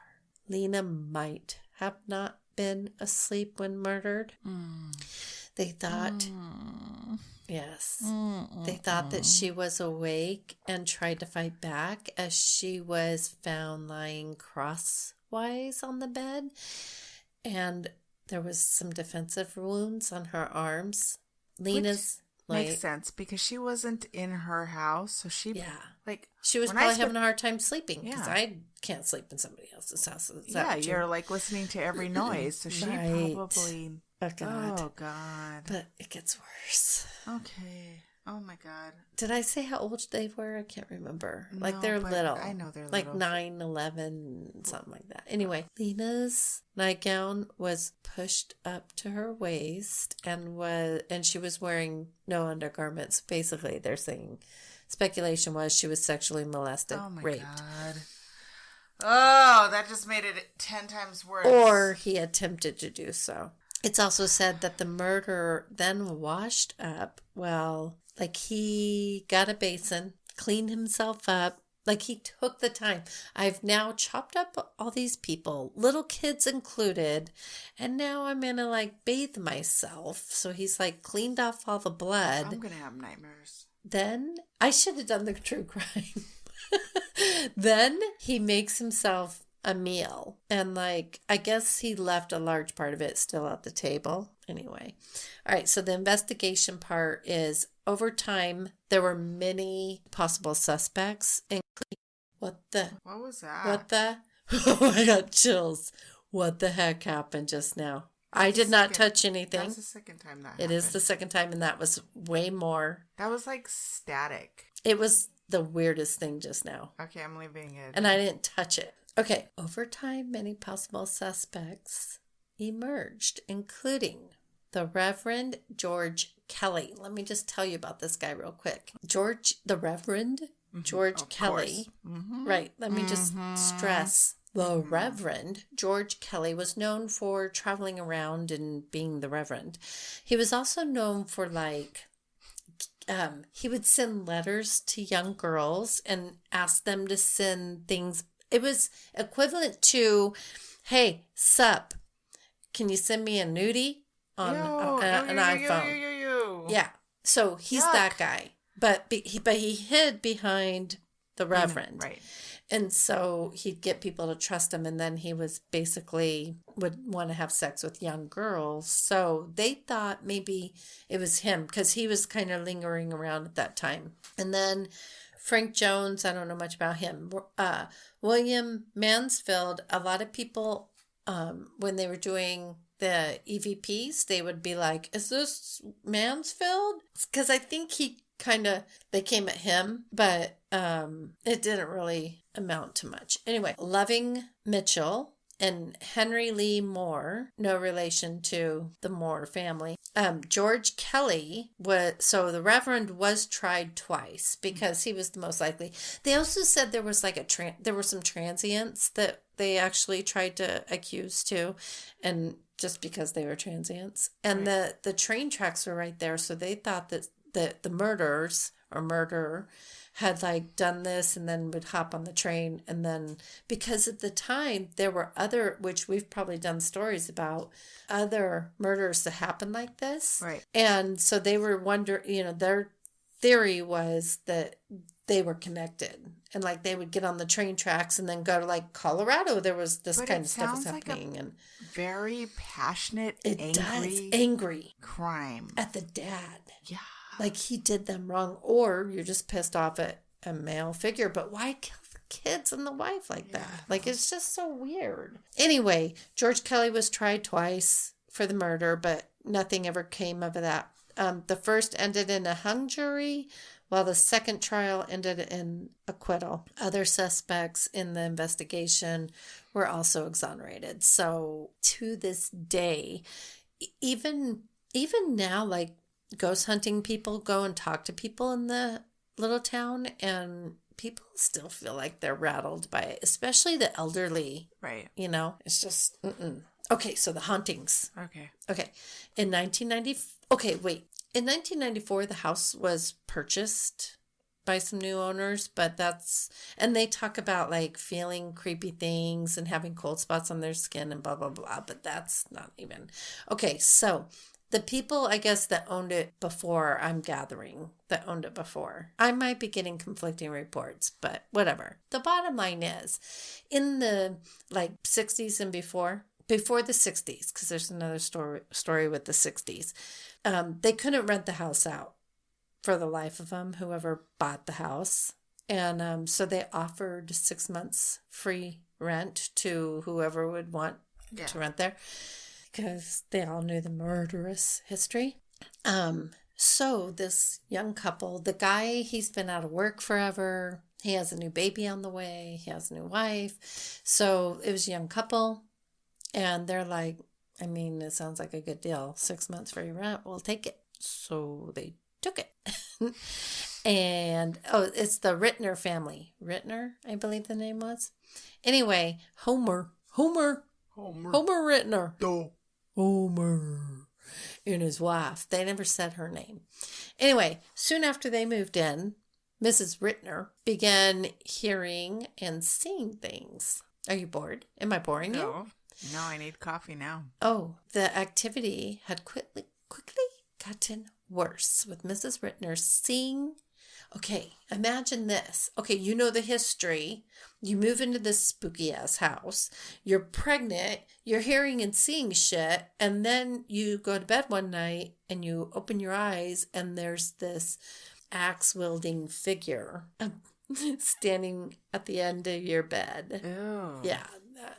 So anyway, so she was very rattled by that. So the next day, her husband took her to see Dr. Cooper, must have been the town doctor. Mm-hmm. And he was always only one. Yeah. I pictured like Mayberry. Right. So the doctor was like, listen, if you stay in this house and she keeps seeing this shit and things keep happening, she's going to lose the baby. Mm. So they were like, fuck that. Homer, wait. So he says that Homer then took to sitting up all night next to her bed because he's like, I don't want her to be afraid. So he's going to stay up and make sure she's calm and the baby's okay. But then he starts hearing steps up the, footsteps up the stairs and stuff, and starts hearing ghostly sounds creeping up the stairs and the attic area, and starts hearing shit. So the next morning he packs him and his wife up and they're like, bye. Yeah, done. So the house stays vacant for a long time. And then in the 60s, the Williamson family moved in. This is the one you know. The Williamson family moved in. So I was watching on YouTube their grown daughters tell these stories. So it was kind of interesting to hear them. And even them, when they were telling the stories, it's like just to think about what was happening was like bringing them. One of them was like, ugh, I'm tearing up. Like it's flashbacks. Anyway, the now grown daughters tell the story of hearing noises.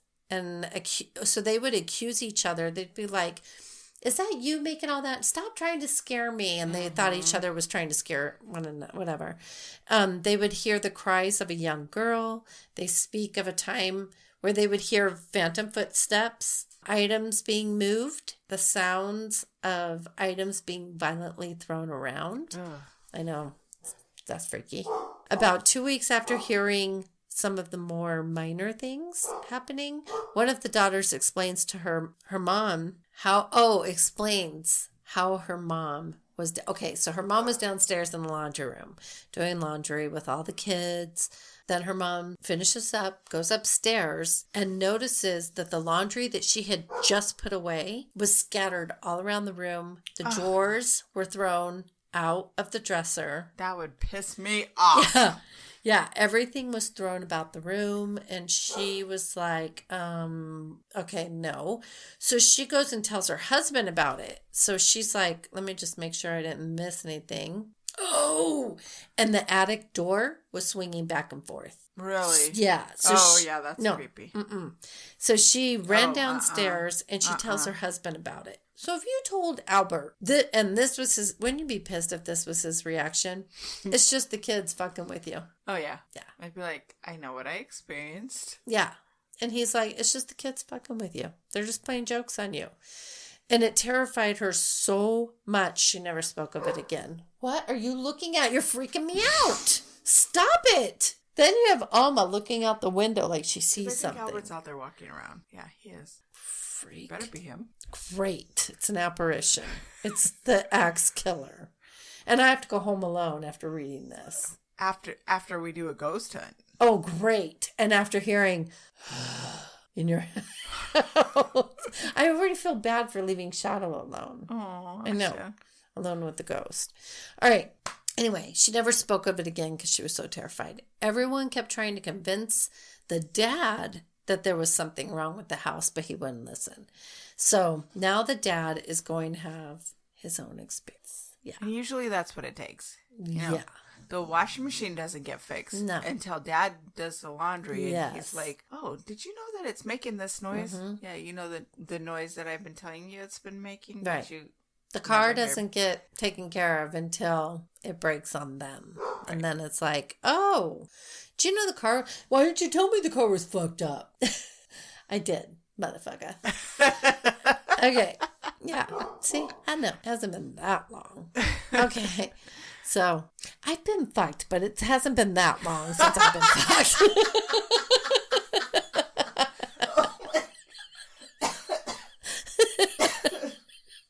Okay.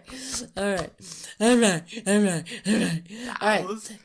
But Wasn't that great timing? Okay, you're welcome. All right. Okay, now, okay. One day, the dad is in the kitchen sharpening his knives. You know what I heard? Okay, and I think I even told you this. Okay, let me tell the audience first. All right, so he's sharpening his knives when actually one of the girls witnessed this too. So he had, I don't know if he had like a knife collection or what, but he would often sharpen his knives. So he's sharpening his knives when he could literally feel the force of the knife in his hand. So his own hand is being turned, forcefully turned by an unknown force that's not his. Creepy. That's creepy. Then he stabs himself in the other hand. Yeah, that's them manipulating your own body. Yeah. Like that's just... I heard one of the stories was that it stabbed him in the chest, but no. The daughter actually was telling the story, and I believe the daughter, and she said that she witnessed it. Like, he was like, what the fuck? And he's fighting his own hand. Yeah, he's fighting his own hand while it stabbed him. It makes me think of that movie Idle Hands. It was a 90s movie. Oh, anyway. Then, like the young couple before, it took for the man to have something happen. Because just like the woman, nothing happened. But as soon as it happened to the man, pack shit up and get the hell out. And that's what happened with that family too.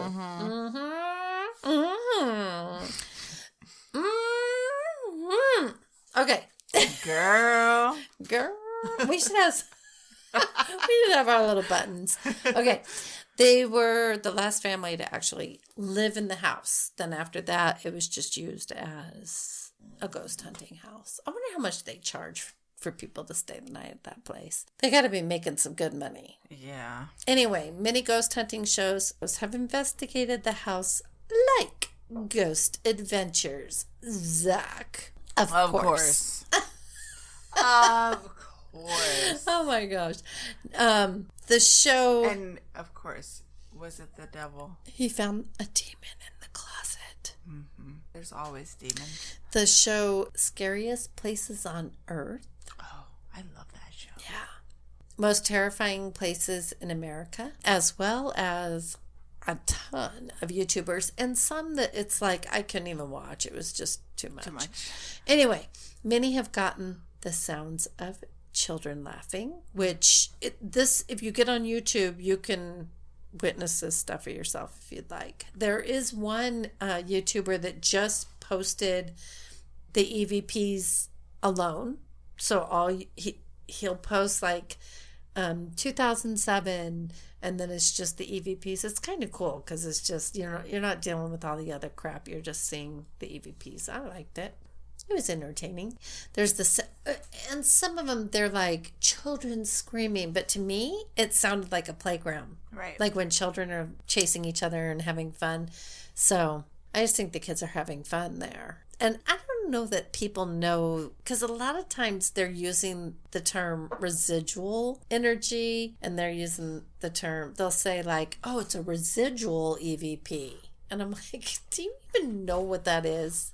Well, when they say residual, it's like it happens over and over. Right. And over it's something over. that... Like a record player. Right. Like playback. It's almost like, okay, so if somebody comes to my house, I will tell them, I can work on you even after you leave because your energy lingers. Right. And so I can sit where you sat, or I can... That's why like a bad fart. Yes, it's a lingering fart. It's that airy gas that just stays there. It just won't leave the room. No, it's that shit smell that you inhale and... Okay, no. Anyway, no, it's not like that. No. Anyway, but that's why, like, when I'm talking about people, if you're in my living room, I usually will point to the last place that person sat. Right. Because that's where their residual... I've noticed you do that. Yes. You do that all the time. Right.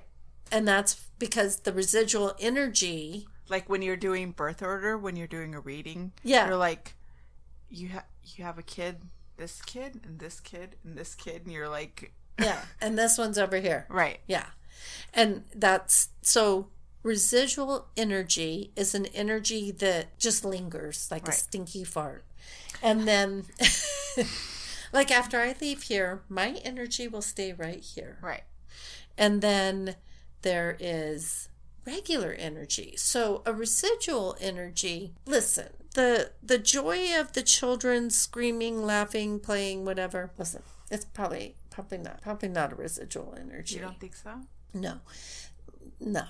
If it was if it was a cool breeze, you know how we get cool breezes? Right. I'd consider that more of a residual energy than I would somebody actually having a conversation on the like EVP type thing, unless it's like a constant.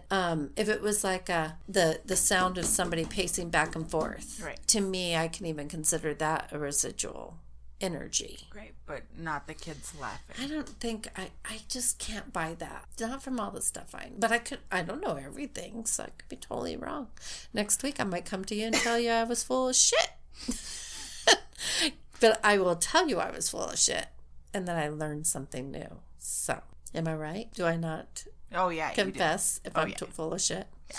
All right. I don't say I'm full of shit. I just said, oops. You're full of residual energy I'm that will linger after so you leave. full of residual energy. Let's start using that. Whoops. Residual energy just came out. Sorry. After I leave, you're going to have to deal with that. You might even have to exercise it. I'll tell you what. When I Lysol. go to the other side, I'm going to leave all kinds. No, you're not going to get the smelly perfume of my mom smells so good. Oh, no. Oh, did Carly? Yes. Yeah. You think you know what I smell like. Oh, no. Wait till my insides come out. Well, I'll leave you something real pretty. Real pretty. We're so gross. Oh my God. Wait, can I just share? What happened? Can I just share with you what I sent my kids? I don't even know why I'm sharing this, but I thought it was so funny that I had to send it to my sister because I wasn't getting a fast enough reaction from my kids. We are so buzzed, and we're about to go on a ghost hunt right now. No, I'm not buzzed anymore. I'm so buzzed. Oh God, I'm gonna need that coffee. Do you really like how bad. I said I promise? I promise. I cross my heart and hope to die. Do you want to hear my story or not? Okay. I have to find it real quick. This is classic. It's Tipsy worth Tales. it. It's worth it. I was laughing. Okay, hold on. Let me just share it. I said, this is what I sent to my kids, and then I had to send it to my sister. I was having a sweet moment with Shadow, my black pussy, when all of this...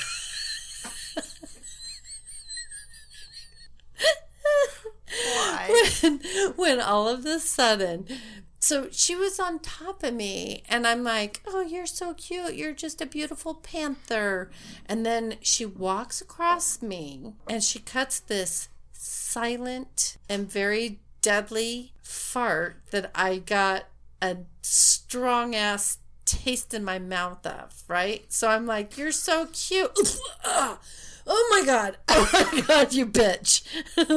But she walked across like nothing. Like, I know I'm so cute. I'm so pretty. I'm a Black Panther.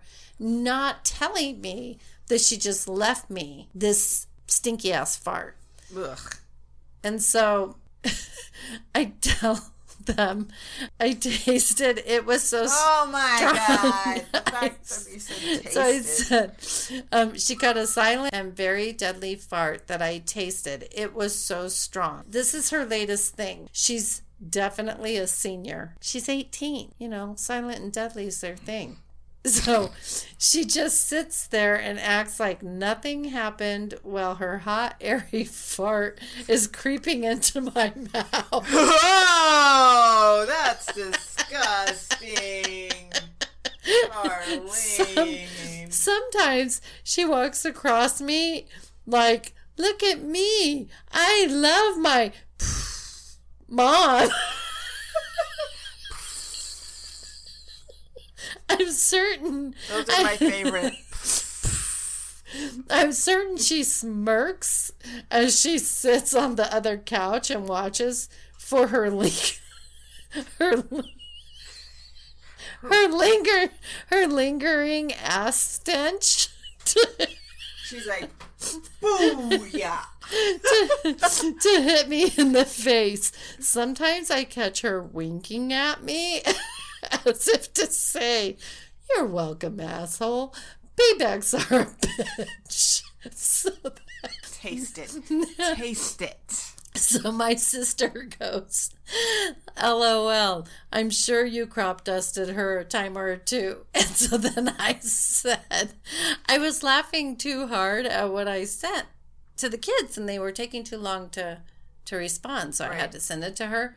So then I tell my sister, I said, don't forget about your bladder. I had to say, okay, so then I said, oh, she goes under my sheets. You hotbox her. I said, she goes under my sheets and she gets hit with the morning thunder. So pretty sure she's happy to pay me back. She's like watching. She's watching for your reaction. She's like, oh, fuck. bullseye. This is my life. Oh my God. This is what happens when you're home by yourself and you don't have grown-ups to talk to. Hey, I feel that on every level with the all dogs. these dogs. Enough of that. All right, let's get back to my story. We're almost done.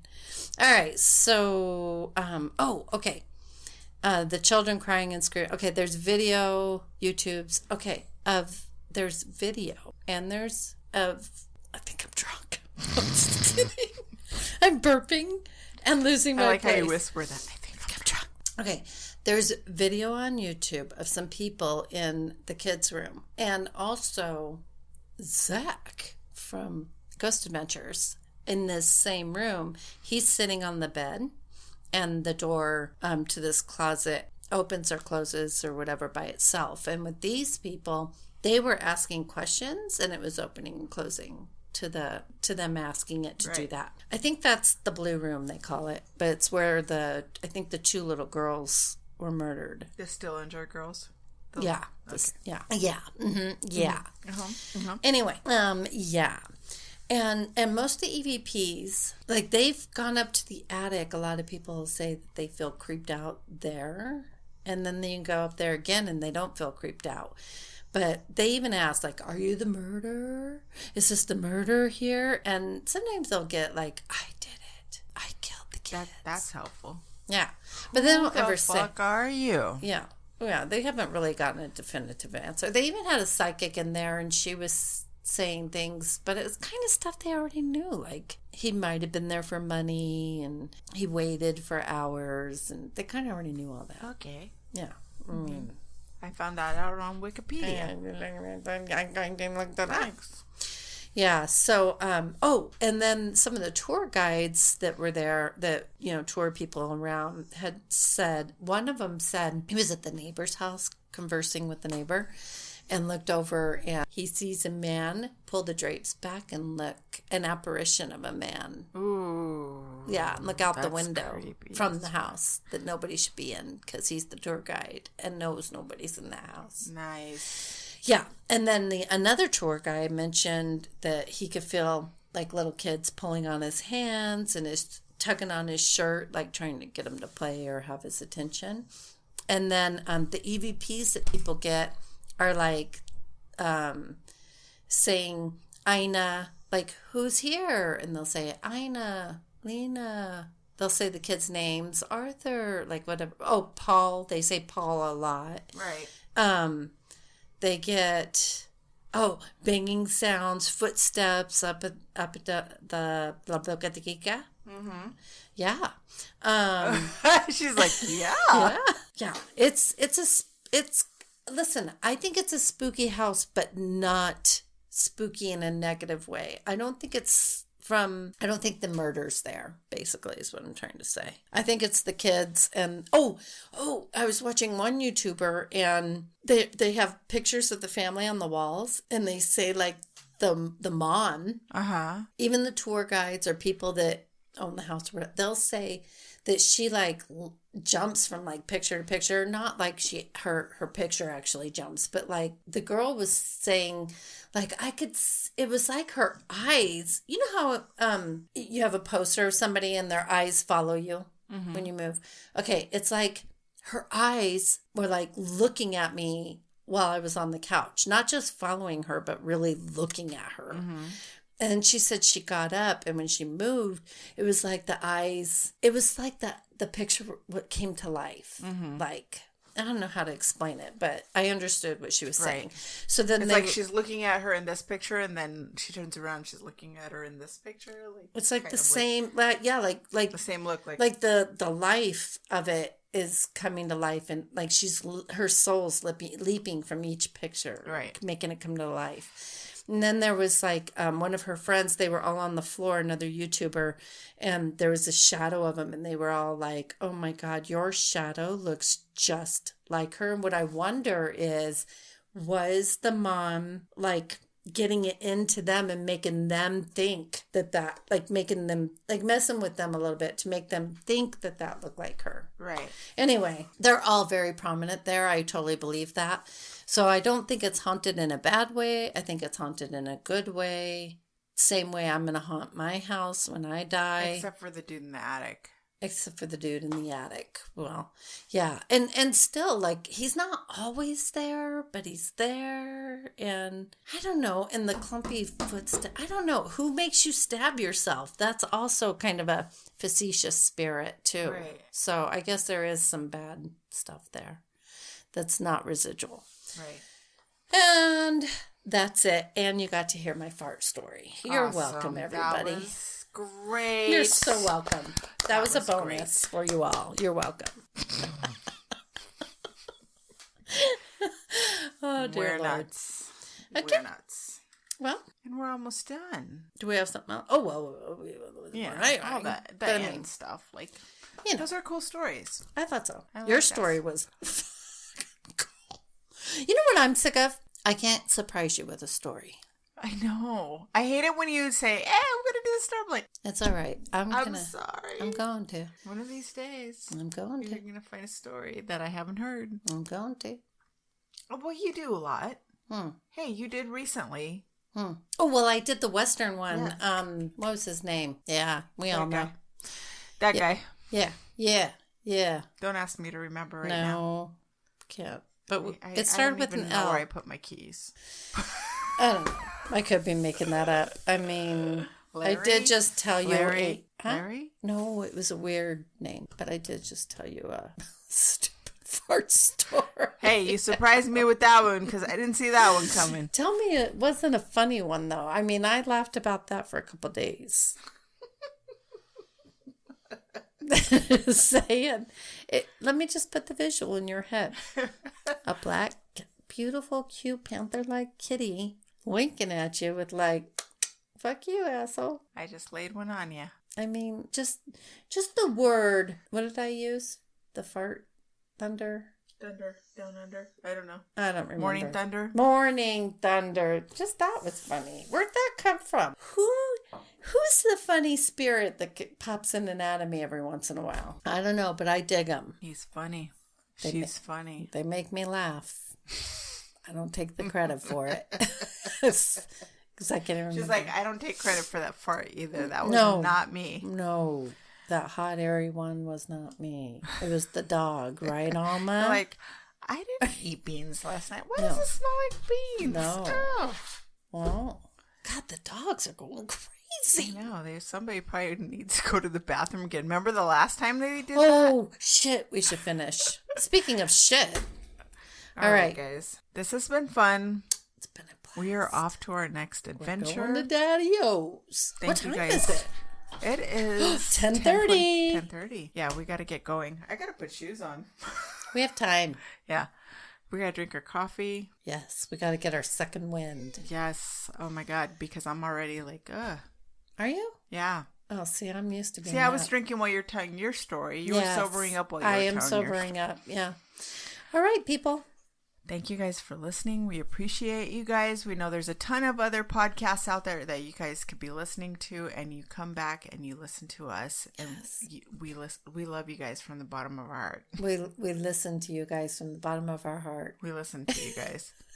Do we listen to you guys? We do love you guys. And, like, share, tell a friend, subscribe. What else? What else do we need to do? Follow, like. Hit us up. I don't know. Do whatever you want. Be our friends. Patreon. What else?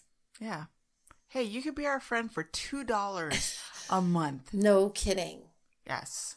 All it is. $2 a month. After several months, you get a t-shirt. But you also get access to early content. Who wouldn't want to get to know this more? Oh my gosh. Sorry, guys. We apologize. You're welcome. I don't know what to tell you. You guys have a safe Halloween. Everybody be careful. And hopefully we get our video out of what we're doing tonight. Hopefully we catch something. Just, you know what? Wish us some ghostly ghosts. Ghostly luck. Anyways, you guys have a good night. Thank you. Good night. For listening. Good night. Good night. The Monster Mash. That sounds like Santa. Ho, ho, ho. Wait, that's not Did that Santa. sound like a witch? Yeah, that did. Good night, guys. Bye.